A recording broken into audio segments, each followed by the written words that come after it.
You are now listening to the Hunter's Advantage podcast. We preserve the history and sport of hunting through curious conversation and action-packed hunts, as well as offering you tips and strategy for more successful hunts.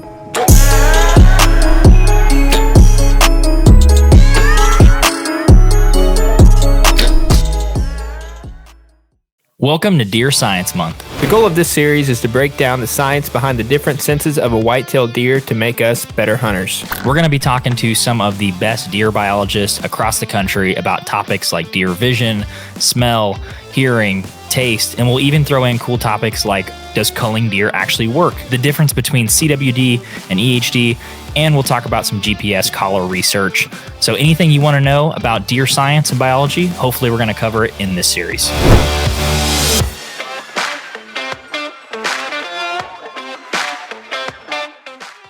Hey everybody, welcome back to the Hunter's Advantage podcast. I was going to say what episode this was, but I don't know because we're recording this a little early. But today we are joined by Matt Ross of the National Deer Association. You're the Director of Conservation. Thanks for joining us for the third time. I think we were talking about before the episode, like the third time or fourth time you've been on. So really appreciate it. Well, we really appreciate you having the National Deer Association on, whether it was me or any of the other people that represent our organization. It's really nice to have a friend like yourself that wants to promote our organization and what we do and learn a little bit about deer, right? Who doesn't like to learn about deer? Oh, absolutely. If you're listening to this podcast, you definitely like learning about deer. So would you say you're probably the best deer hunter in the NDA? Would you go that far? Oh, I would definitely go that far. I am the best deer hunter within the National Deer Association that lives in New York State. How's that? Narrowing it down. Acceptable. Yeah. Acceptable. That's awesome. Cool. We wanted to bring you on for our Deer Science Month. This is a 4-week series that we're doing. You're week 2.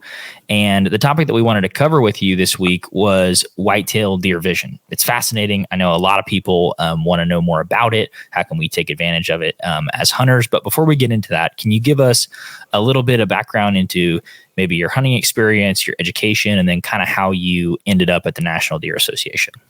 Yeah, I'd be happy to. It's a pretty interesting journey. I've been with the National Deer Association now for this will be my 17th spring, actually 17 years. The organization formerly known as Quality Deer Management Association, and I'm pretty sure the last time that I was on the podcast, that was probably the name of the organization. But yeah, I was hired in 2006. I'm from the Northeast. I live in New York State, as I just mentioned, but I've lived in a couple of the other states in the Northeast, but grew up deer hunting and really super interested in how to learn about deer for a career because of deer hunting. Deer hunting was the first thing that really I took to. I played soccer and I was into sports, but as a really a young kid, not even following my dad or my uncle around the woods as is very typical with the traditional hunting background. I really just took to it and stayed laser focused on that as something that I wanted to learn more about. And eventually, once I was in high school, what do you want to do when you grow up? I was like, I want to do something with deer. And I really like science too. So I went to school for wildlife and forestry. And I worked for our state agency for a period of time. Went back to grad school and got my master's degree focused in deer. I actually picked graduate schools that actually had good programs that actually either had deer or moose or something like that, and got a degree. And then after school, I worked for a private consulting company, basically giving land management advice to landowners or towns. As a forester and a biologist, I did that a fair amount of time, but all of that was driven by deer hunting. And I am an avid bow hunter. I'm an avid hunter, period. I've traveled a decent amount. I've killed deer in a bunch of different states, but today I really like staying close to home because I travel quite a bit for work. Mm-hmm. And not that New York is known for its stellar trophy hunting or even great deer hunting, but I like being close to home, hunting with friends, family, my kids, those kinds of things. And it's all driven by that. My job with the NDA has varied over the years. Of course, you're with a company that long. When I was originally hired, I worked with our volunteers throughout the Northeast and then eventually the Northeast in Canada.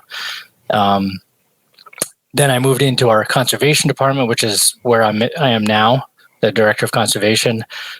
Initially, I oversaw our deer steward program, which is a training, a class people can take online or in person.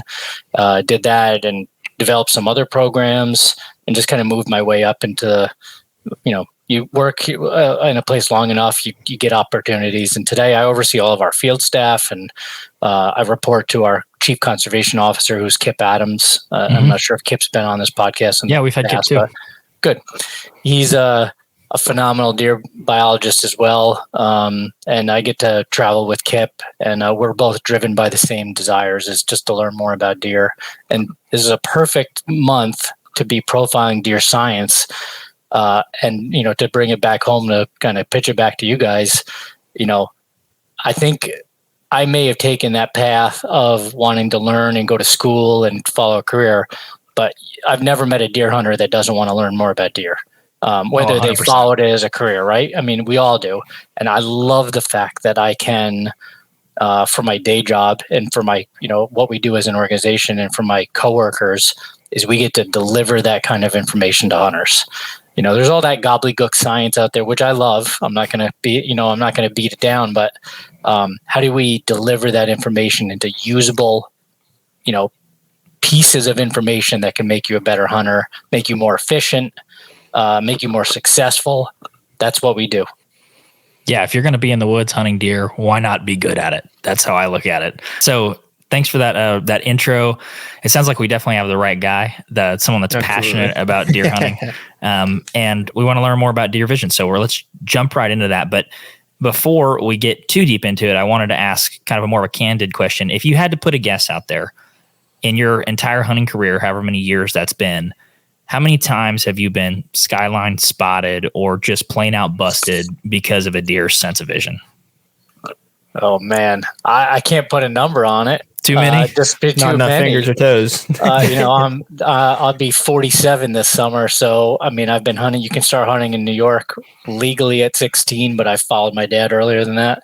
I mean, every year that kind of things happen. It doesn't matter how good of a hunter you are. You're going to find yourself in a situation where deer came from a place you didn't expect them. And their senses, their vision is one of the senses, obviously, where they're going to pick you out. I mean, they have been built to survive and look for danger. And, we get distracted pretty easily. So, I mean, more than once a year, I can tell you that. So more than 47 times. That's awesome. Well, is there something about deer vision that a lot of people kind of misunderstand, but you kind of wish was common knowledge? Like, have you noticed anything in your 47 years? Yeah, so big picture. I was thinking before I came on here. What would I say about deer vision? Their vision is not as good as people think. It is. It's adapted for specific things. And we'll talk about all the different things, but they have eyesight that is evolved or built for where they live and how they pick up danger. It's not as good as ours, it's just different, I would say. So I would, we all know sense of smell is, or I shouldn't say we all know, if you're listening to this and you're a new hunter, you might not know that, but their sense of smell is their number one defense. Vision is strong. Hearing is strong, but honestly, they don't see the same way or even as accurately or as acutely as humans do. And they hear about the same as we do. So their other senses are not like bulletproof. There are some things that we can do. And to get back to your question, Jake, is for the people that, the thing I would tell you, and this is, again, if you're a seasoned hunter, you know this, don't move. Yeah. It has to do with motion. Their vision is really built to pick up movement, and all of the things that are related to movement in a stand or in a blind. Just be as still as you possibly can be. That's their safety, basically, through their vision, is picking up movement. That makes a lot of sense. So I don't know about you. I spent a decent amount of time at the optometrist growing up. Most people know and speak in these terms of like 20/20 vision, 20/10 vision. Some people, they might know that 20/60 is bad or good, or they might be indifferent. But if you had to kind of give an overview of deer vision in the sense of like human terms, like dumb it down to where we could really understand it, how good is it? How bad is it? Kind of give us a good overview. That's a good place to start. And you actually started in a really good thought process in comparing it to ours. So, our vision is supposed to be about 20/20. Their vision is about, yeah. I don't even know what mine is. I don't wear contacts or glasses, but it's probably close to 20/20. Theirs is closer to, and it's funny you said this, Christian, is 20/60. So that means they see an object 20 feet away with the same clarity that you would see it at 60 feet away. So just think about what something looks like, the clearness and crispness of that object at 60 feet away. That's what it looks like to a deer when it's only 20 feet away. There's some haze there. They don't see it as crisply. And there's a reason for that. It's partly because of the eye structure. But, when it comes down to it, that clarity, they give up some of that clarity and crispness or acuteness for the other things that they need, which is the movement and things that I was talking about. The eye structure itself and the pupil, think about like a human pupil. This is really one of the direct reasons why their vision is not as sharp as ours. Is their pupil is, if you've ever been up close to a horse, or a pony, they have these pupils that are horizontal in shape. Like ours is a perfect circle. I'm looking at you guys on the screen. You can look, if you're listening to this, if you're driving, don't look at somebody else while you're driving, but look at somebody in the eye, and that a pupil is like perfectly circular on a person. Well, theirs is horizontal. And the reason it's horizontal, it has to do with the fact that they're trying to look across a broader horizon for different things. And, horses are the same way. They're both kind of from the same sort of lineage, I guess, or, they're both prey animals. So that shape allows them to have a wider opening instead of a circle, of course, at times where it's low light conditions. And that's when they're the most active. Deer are most active around dawn and dusk. And if they can take in more light at that time, they have a better ability to see better at those hours than we do. Just think about what it's like when you come outside and it's dark out and you've been inside the lights, or if you've been in the woods and it's dark and you're walking into an open field, and how our eyes adjust. Well, they're trying to take in as much light as possible. So they're trying to detect that through movement, but it's basically that pupil shape that drives that clarity or sharpness. That's really cool. I think that was a great overview.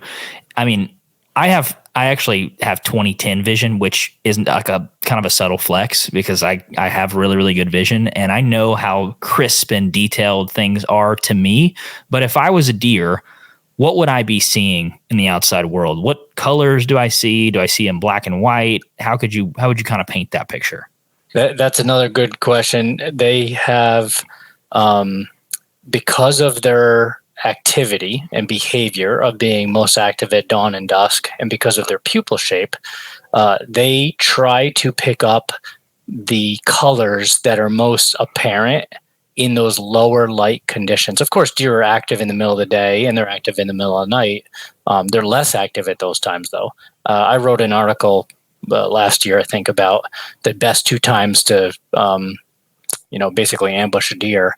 And I just use that as an example to show study after study to show that deer are crepuscular, they're active at dawn and dusk. And so the colors that have these longer wavelengths of color, the reds, the oranges, those types of things on, every color has its own wavelength, it has its own signature, almost like a picture, like the sound coming through your audio device right now. And there's this reverberation of wavelengths in sound. It's the same thing with colors, and the colors that have those longer wavelengths, oranges, reds, they appear more like browns or gray to deer. And the reason they look that way is unlike people, deer don't have a built-in UV filter in their eyes. They don't live, what's the longevity or lifespan of a person compared to a deer? Deer don't live, decades. In fact, if a deer lives a decade, that is an incredibly special deer that's lived that long. Most deer in the wild are dead at 2 or 3. I mean, they really are not living. They're not a long-lived species. And so through evolution, they've given up the need to have and protect their eyesight through UV filters. And those UV filters are absent, which allows them to capitalize on that additional light from the shorter wavelengths. And at dawn and dusk, that's when those colors are most apparent.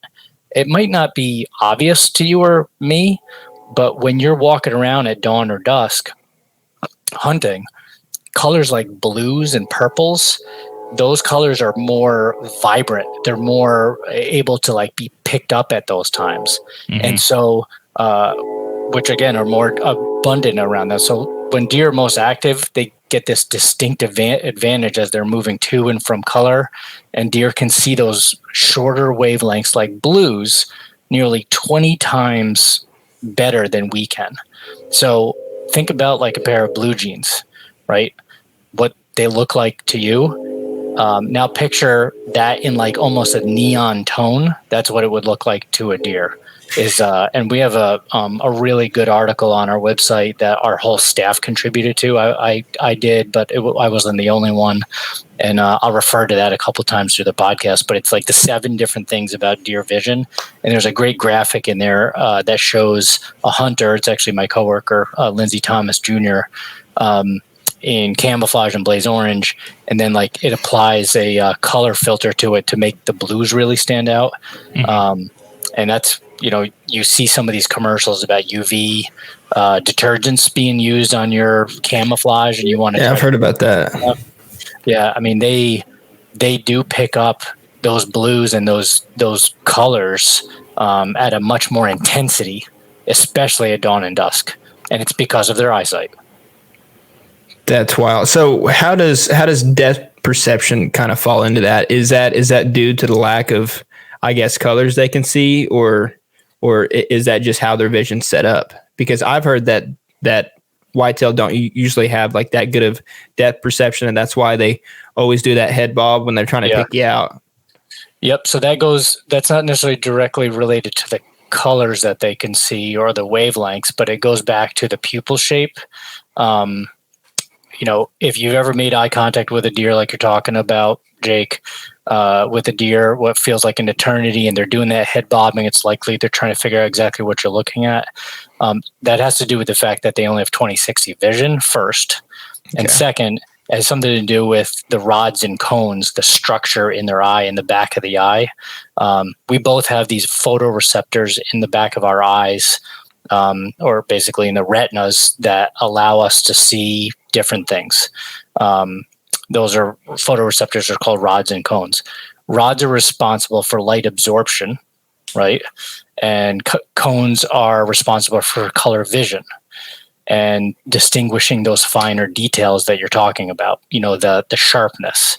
And so you would imagine, based on the description that I gave a few minutes ago, deer have fewer cones because they're giving up that sharpness, and a lot more rods because they're trying to pick up light absorption properties to be able to see.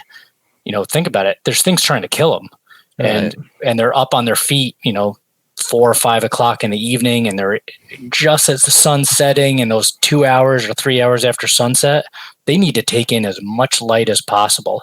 And one of the cool things about the fact that they have nearly 20 times more rods in their retinas than we do, and they have that horizontal pupil. They have the ability just think about this, right? What's trying to kill a deer? Is there something? Yeah, us, right? Us. What else? Bears, cats, cougars, right? Are any of these predators in the sky? No, right? And most of them are going to be on the same playing field. They're going to be on the horizon or on the ground with the deer. We might be in a tree. That gives us a little bit of advantage, and you might have a cougar that jumps out of a tree. But for the most part, their danger is going to be in front of them on the horizon. And so the combination of the horizontal pupil and way more rods than cones in their retinas, it allows them, when they're most active, to be able to almost play and have this horizontal film across, or not film, but like a movie, being able to like scan all at the same time, although they can't see exact details. They're picking up that movement that I mentioned before. So if you pick up your gun, instead of think about, as you're reading a piece of paper. I get like a paper right here, or if you're reading a book, the way that we work our eye across the page is it's like a typewriter, right? You go across. If you just look at the center of the picture or the center of the piece of paper, you can't see what the word is in the top right corner, but you see there's words there, right?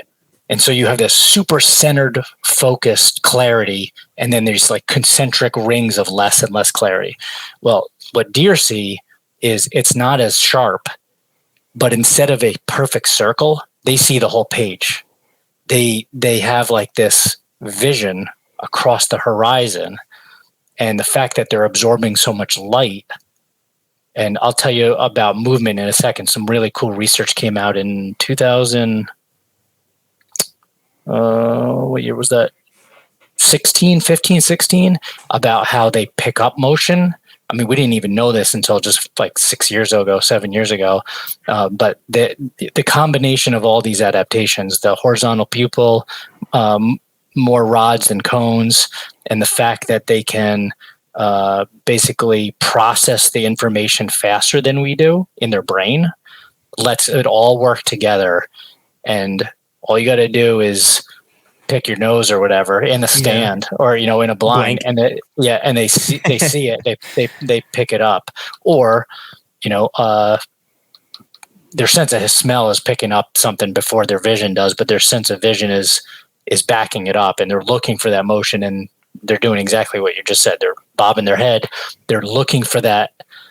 Partly they're trying to get you to move, and partly they're trying to get a different fixture on you, changing the angle to see if they can figure out what just moved or what it was. So basically they're pump faking you. They are pump faking, right? Yeah. Yes. Whenever you talk about that horizontal view, I guess I'm trying to relate this to like a tree stand scenario, like on how high you should hang your stand, right? Because if they have that horizontal view, and like you said, not many predators come from the sky, like what's that range that you would call, I guess, safe to hang that stand? Oh, I don't know if there's a distance to it. I mean, I tend to like to hunt high because I think that I'm getting that advantage, but they also have this weird, and it's kind of like an interesting physiological adaptation that when they are feeding, like, so when a deer's head is up, they have that horizontal, view through their pupil. And when they're feeding, their eye does not tilt down with their head. They actually, their eyes rotate, and they rotate independently from each other. So each eye basically rotates to be level with the ground so that they can maintain that pupil being horizontal and parallel to the ground. It's got a fancy term. It's called cyclovergence. But basically their eyes can spin up to 50 degrees independent of each other to maintain that horizontal pupil opening, and keep that horizontal field of view open in opposite directions when they lower their heads. It's pretty nuts. So I think anything over the standard 15 feet, you're probably doing okay. But as you know, I mean, have you ever been picked out in a tree stand? About every time. Yeah. I mean, I've hunted in my younger years. I've hunted pretty high in climbing stands. Oh yeah. And I've even been picked out like, insanely high. Yeah. It was one of those things that you're just like, how did that deer see me? I just don't know. And it's probably their sense of smell that, turn them on or pick you off first before their vision. And obviously terrain is a big part of that too, because if you got deer that are coming in not quite, 20 feet, 30 feet below you, however high you are, they may still skyline you, like you first asked, Christian. I mean, you can't prevent all of that stuff from happening. The best thing, the best line of defense is don't move. Just don't move. Sit still. That's a good point, and that's a great segue, because everybody has this situation where a buck or a doe, usually a doe for me, honestly, gets me shaking like a leaf, or you're hunting with a buddy, and everyone has that buddy that couldn't sit still if their life depended on it. And if you're hunting out of a saddle, that's definitely happening these days. So with that being said, how important is it to sit still, and kind of talk to me about motion? Because I've heard about deer possibly seeing in slow motion. What's the truth to that? How does motion play into this whole scenario? Yeah, that's what I was talking about, where this research came out in 15 or 16 from a lot of the vision stuff that we've learned has come from University of Georgia. Not all of it, but there's been a lineage of successive researchers that have done stuff out of the Warnell School of Forestry and Wildlife there at University of Georgia. In 2015 or 16, a young lady that was studying under Carl Miller did a project where they were trying to determine how deer process the images that they see. And so that comes back down to the slow motion or motion that you're talking about. Even though deer have this lower sense of image sharpness that I talked about, they receive and process images nearly 4 times faster than we do. It's almost like they are able to see things in fast forward, or we are seeing things, or they can slow it down. You think about the top sports athletes. This is something that when I teach people in one of our deer steward classes, I talk about, some of the best baseball players, or, being able to hit super high batting averages consistently. They can slow down the ball, right? They're almost seeing it in slow motion. And that's not me, I can tell you that. But no. Deer have this ability. They have an extremely good at detecting that slightest movement in their visual field, because their brain is basically, think about a film is just a series of still images, right? And we watch it at a certain speed.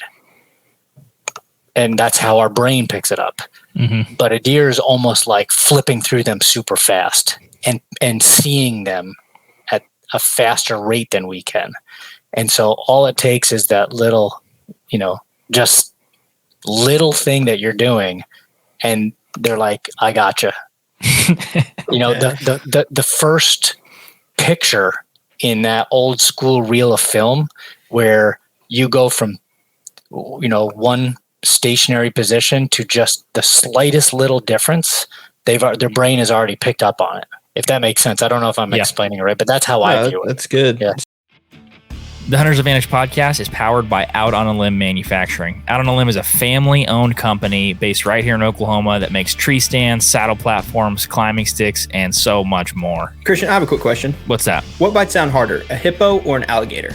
No idea. It's a trick question. The Ridge Runner 2.0 bites harder than both of them. But all jokes aside, we use these products all across the land on public or private. These help us get into any tree we want and hunt where the deer actually are. Most men go to the grocery store for their meat, but these products help you go to God's grocery store. I have used the Out on a Limb Ridge Runner 2.0 and the Shakar sticks for the last few years hunting public land bucks, and I've actually shot several bucks out of this setup. If you want to support the podcast and get some Out on a Limb equipment, make sure to go to outonalimbmfg.com and use code HNTA10 for 10% off at checkout. Once again, if you want to support the podcast, go to outonalimbmfg.com and use code HNTA10 at checkout for 10% off. Now let's get back to the podcast. With that being said, then so bows nowadays are pretty freaking quiet and pretty fast, right?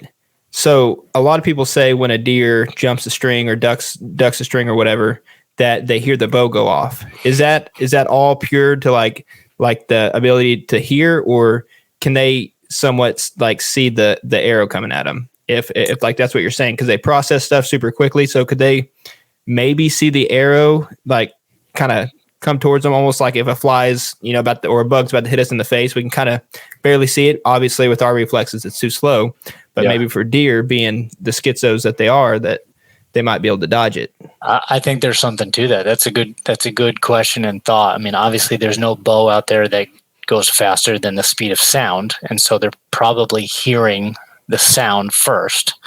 I've killed a bunch of deer with my bow, and I can think of instances, I'm just trying to play through the Rolodex of harvest that I've had with my bow, where the deer, it was a nice steady shot where the deer's broadside, and you would think that they would see it because they're not facing away, and they did not react at all. And then there's been times where the deer had its head turned that I can think of, and it did react.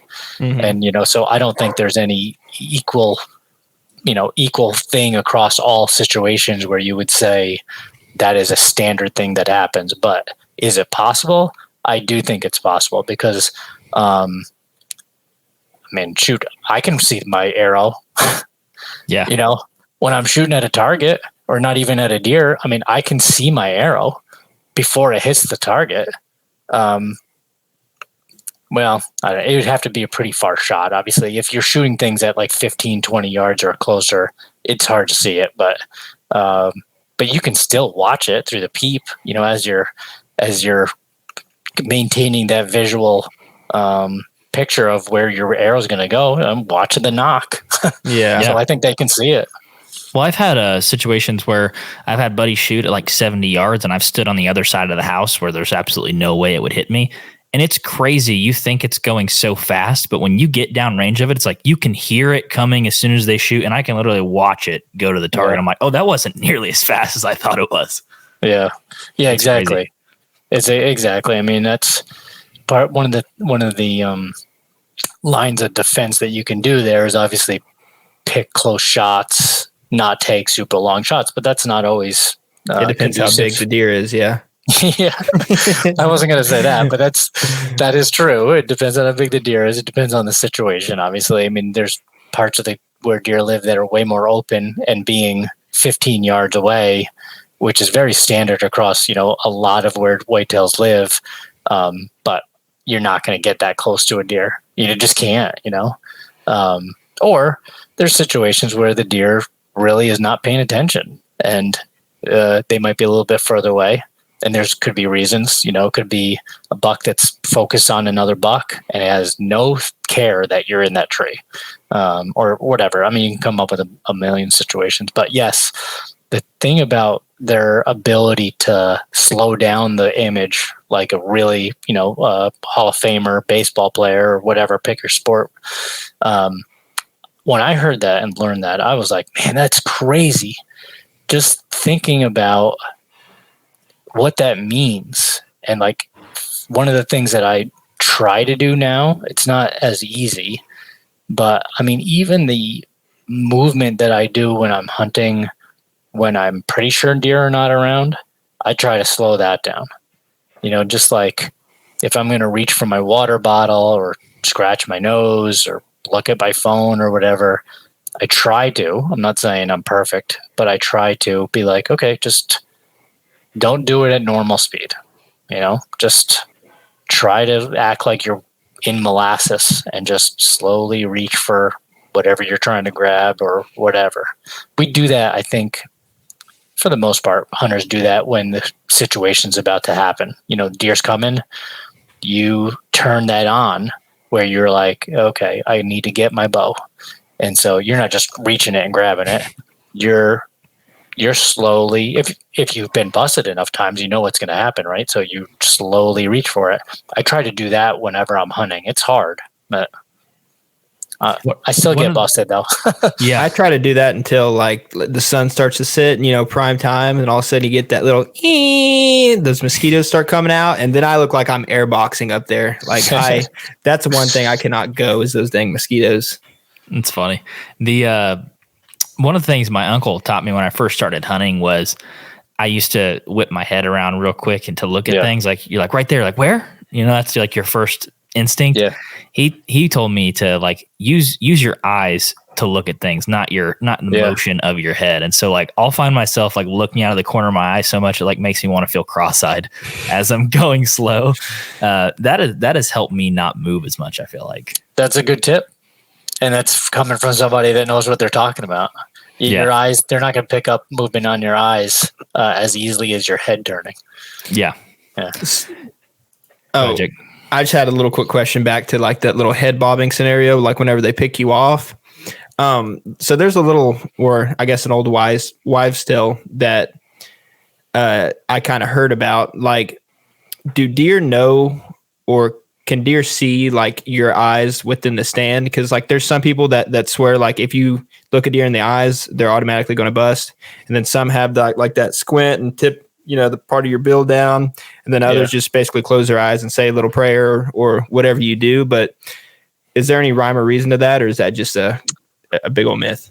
I think it's a myth. I mean, I've locked eye contact with deer plenty of times where they, as long as I don't move, I think they're looking at the bigger object in the tree, or behind the tree or on the wall or wherever you are, because of that visual acuity that I mentioned, the 20/60 vision. If they're 60 feet away, which is not that far away, it's pretty blurry. You're not picking up a pupil of somebody. Right. Think about like what you're looking at. If I'm 60 feet away from you, you can see the eyes, but they're looking for your arm to move, or your torso. That's what they're really looking for. So in my opinion, and based on the research, I don't think that's going to have, unless you're like 3 yards away, then that might be possible, or like 5 yards, but I don't think in a normal hunting circumstance, a deer 20, 30 yards away, 40 yards away, they're picking up your eyes, or your eye, your pupil moving back and forth or whatever, or even if you're just locked on them. Mm-hmm. If I'm 5 yards away, they're going to have to lock eyes through the peep sight because I'm hopefully in full draw at that point. Yeah. Too late. So you've seen a lot of these, or I've been in a lot of these situations where a deer seems like completely turned around or head completely in the grass, and they still catch that movement. I know we talked about a little bit about the field of vision, but how big of a role does their eye position play in their field of view, and what is their field of view actually like in degrees? I think everybody knows a perfect circle is 360. Out of that, what can they see? They can see about 300 degrees. Their eyes are on the side of their head, like a horse, or a dog is kind of more forward facing. Ours is more forward facing, more predator prey type relationship. So like anything that's a prey animal is going to want to have the biggest field of view as possible, as big of a circle as possible. So because their eyes are positioned on the side of their head instead of the front like ours, deer have a very large field of vision, 300 degrees or so. Ours is about 180. So there's only 60 degrees directly behind them that is like a dead space. And that is why the size of their ears and the mobility of their ears is so important, is because their hearing and you probably talk to somebody else about their hearing, but their hearing is not all that different than ours in terms of what decibels they can hear and how far away they can hear. But the fact that like if a deer is facing directly away from you and you're in that 60-degree pocket of dead space, they're typically rotating their ears pretty often to pick up whatever is in that dead space. They're not pinned back there, but you've seen a deer's ears, right? And they're just constantly rotating them, moving them. Every couple seconds, they're checking that dead space to see if they can hear anything. It's so weird when I see it, when a deer comes in and they're just like, I can't move my ears at all unless I smile or something. Like that's hilarious that they can do that. It's like a little satellite, like they're just constantly trying to pick up the best signal. And that's what they're doing. They're scanning for sound, something that doesn't sound like it should be there. So from the field of view perspective, obviously you're going to want the best shot on a deer's typically going to be broadside, and I guess secondarily I'd take quartering away over quartering two. But with that in mind and envision in mind, when is the best time to draw your bow when you have a deer close? Is it with head down, head up? Do you wait for them to look away? Obviously you think that would be best, but from a vision perspective, when is the best time to do that, do you think? Obviously, even if they're slightly quartering away, you're still in the 300 degrees. You'd have to have a deer facing directly away from you. I personally have never, I'm trying to position myself where you put yourself in the best place with shot distance, angle, but it doesn't always go that way. If you live in a place or hunt in a place that has a decent amount of tree cover or just cover, and you can position a stand for the deer to have its head behind some physical object, then you're 100% guaranteed. But that is in my kind of just me going through the process of when I'm going to take a shot. That's on the list, but it's not high on the list. I want the deer to be steady, standing still. I'd rather not shoot at one that's moving. I want it to be within my effective range. I do like broadside or quartering away, as you mentioned. And if I can stop the deer, but its head is still in a direction that I think it could potentially see me, if all things are equal and I feel like the advantage is there, I'm still taking the shot. I'm not worrying about the fact that it can see me. Even though Jake asked me, can they watch that arrow flying? I think they probably can, but I'm not going to, give a chip shot up because the deer can potentially see me. It's hard, right? Like going through the checklist of. That's what's cool about it, though.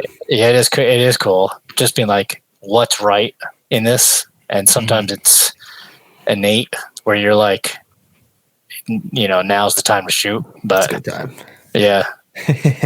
So if with the motion in mind, if you're going to have to draw from an exposed position, it sounds like it'd be best to do it slowly. Super slow. If you can. If you can. That I mean, and that's also not easy, but yes, it is one of the things that I try to do is draw as a deer's coming in when I'm pretty sure, like if it's even like 40, 50 yards out, we have a lot of trees in the Northeast, right? So if a deer is coming in and I'm like, it is on a trail and it's going to be in front of me, I will sometimes try to draw when I'm more confident that it can't see because its head is behind an object, and just wait it out and just hold that bow back long enough that when it gets there, I'm not trying to draw. That is going to be the biggest in terms of bow hunting anyway. Obviously, people are listening to this that might be rifle hunters or muzzleloader hunters, and you can get away with a little less movement, obviously, because trying to bring that firearm up to your shoulder isn't taking quite the same amount of motion as pulling back a bow. But I'm thinking about that several steps ahead, where that is going to get attention, and so I'm going to pull my bow back early if I can hold it. And if I, based on the pace of the animal, and like Jake said, it's cool. Like you're rolling dice on everything. You're just trying to get yourself in a position. And be there so the deer doesn't bust you. Yeah, for sure. I did want to pivot a little bit to talk about hunting in a stand. I know we talked about height earlier, but from a vision perspective, when you're picking a tree stand, what are some of the non-negotiables? Maybe you're setting it up beforehand for you. Like we talked about height a little bit, but what's cover? What is foliage? How does that interact with vision? How can we kind of set ourselves up for success when picking a stand? I like, a tree that is, when you're trying to pick out something, the selection criteria I go through is it in a spot where, as the deer is moving on the trail or trails that I expect the deer to come through, is not only the right distance, but also off the trail enough that as the deer is walking, or multiple deer walking, it's not going to be directly in front of their field of vision, although it might be off to the side a little bit. I'm trying to find something where it is not going to be more likely that they're going to see you just because they're walking and you tend to be, within easy eyesight of it. I do like multiple lead or multiple trunked trees.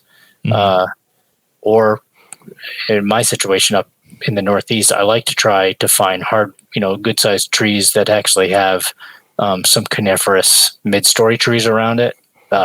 Something that's got, cedars, hemlock, those kinds of things, because that's evergreen present. It's going to be there and it provides some of that back cover. But everybody that hunts doesn't have that as an option, especially at 15 to 16 to 20 feet in height.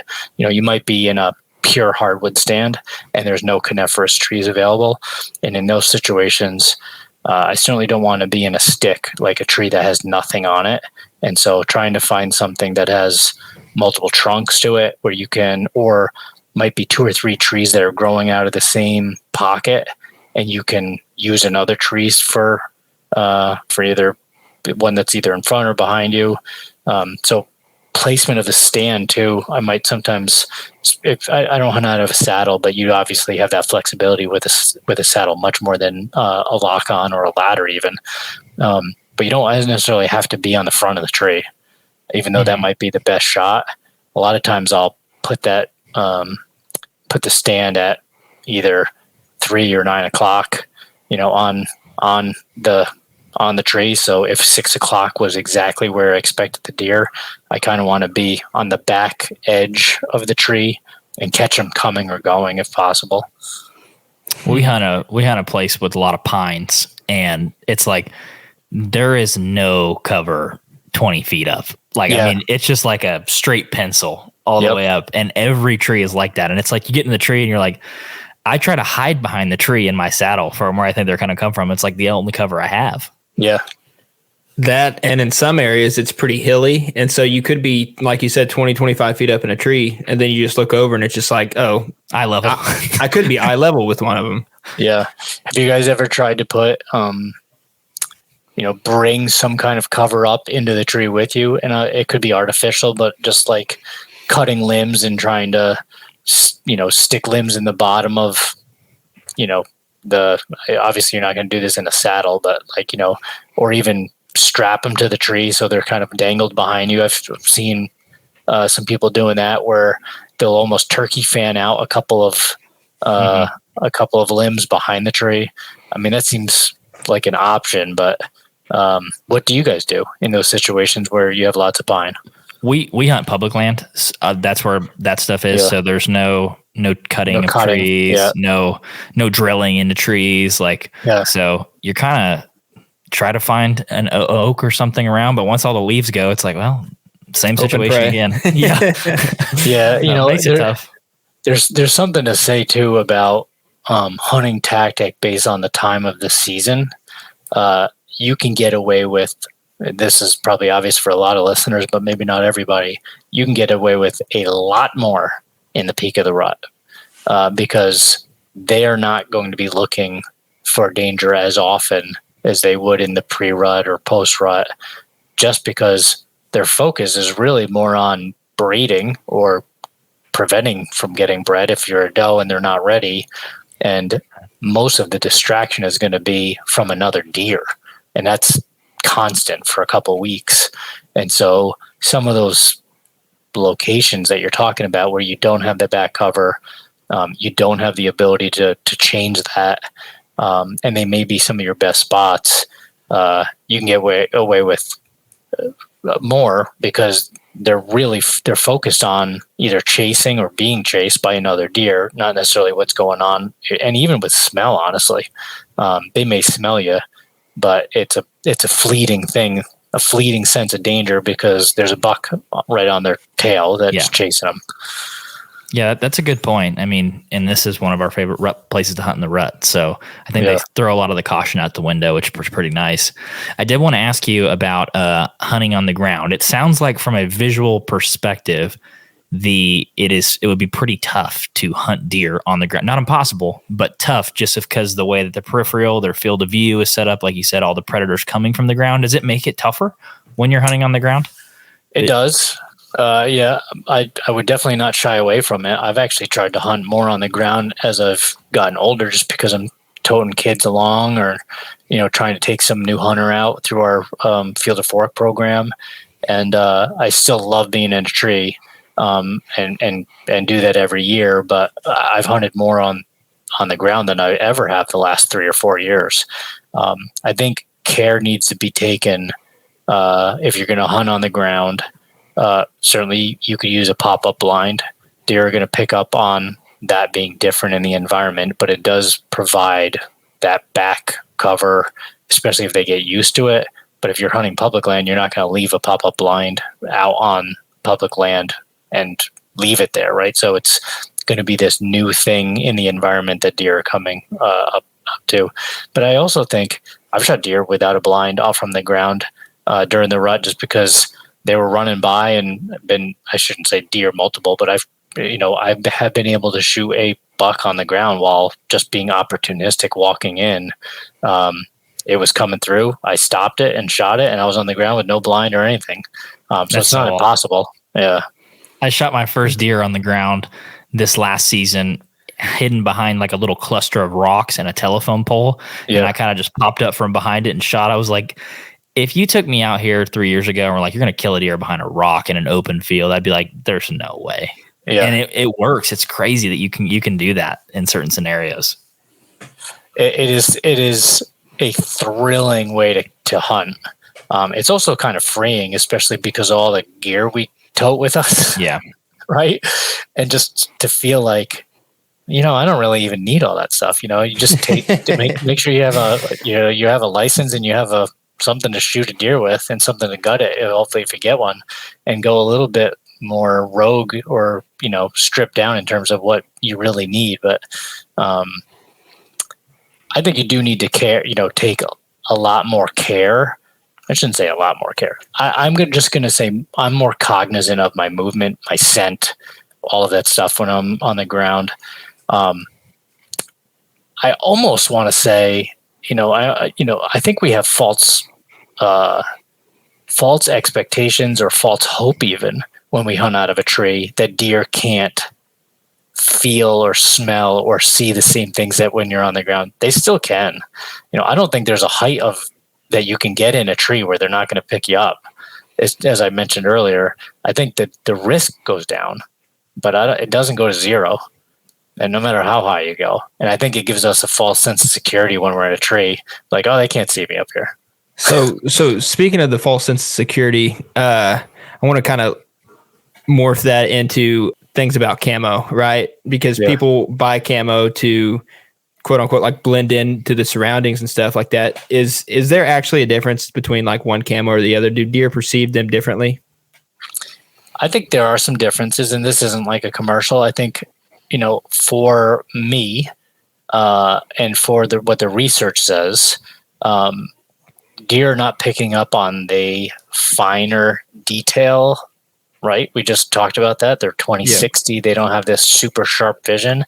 And so camouflage that has super fine detail printed in it, I think is more for us than it is for deer. Looks cool.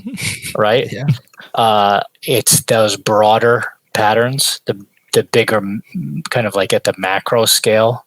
And there's some old school camo that isn't even produced, or there's some stuff out there that's produced now that you just don't see it. It's not mainstream as often, that has bigger blotches or bigger swaths of color versus the finer detail. I mean, you can buy camouflage today that has, the veins in a leaf in it. You can like see it really close, right? Deer can't see that stuff. They really can't.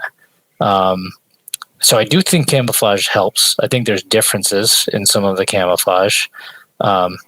But, deer also, they see UV. I think you got to pay attention to that. And I think earth tones are just fine. Honestly, if you don't have camouflage, but you have the ability to put on something that has, keeps you warm and dry, it's not carrying the scent of a campfire. I've taken a bunch of new people out that have wanted to learn to hunt that might have technical gear for like camping.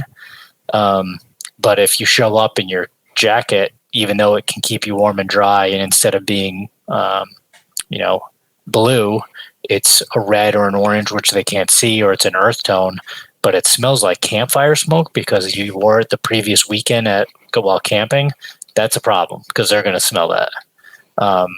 So that's kind of a long way of going around the camouflage question, but I do think it helps because it breaks up your outline. Mm-hmm. But I think it's those bigger, broader patterns that are more important than the finer detail. That's interesting. Some of my favorite, hunting gear that I have is like a really dark chocolate pair of pants, and then I have like a khaki bino harness that like takes up a lot of my chest.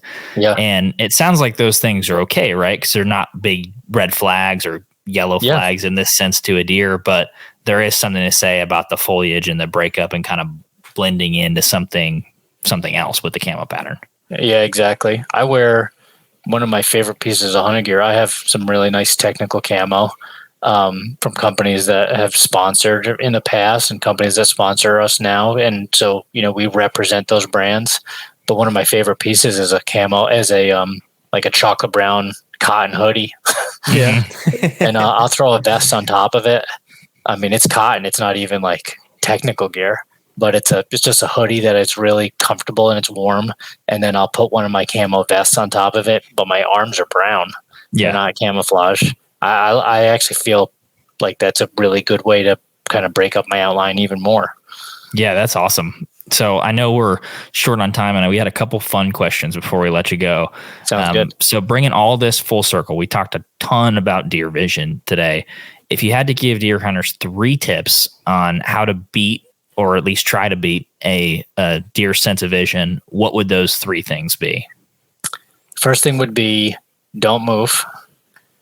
Second thing is don't wear anything that has blue or UV, high UV kind of detergents in it, but definitely don't wear blues. Don't wear anything in the yellows or even kind of like purples. You can definitely wear blaze orange.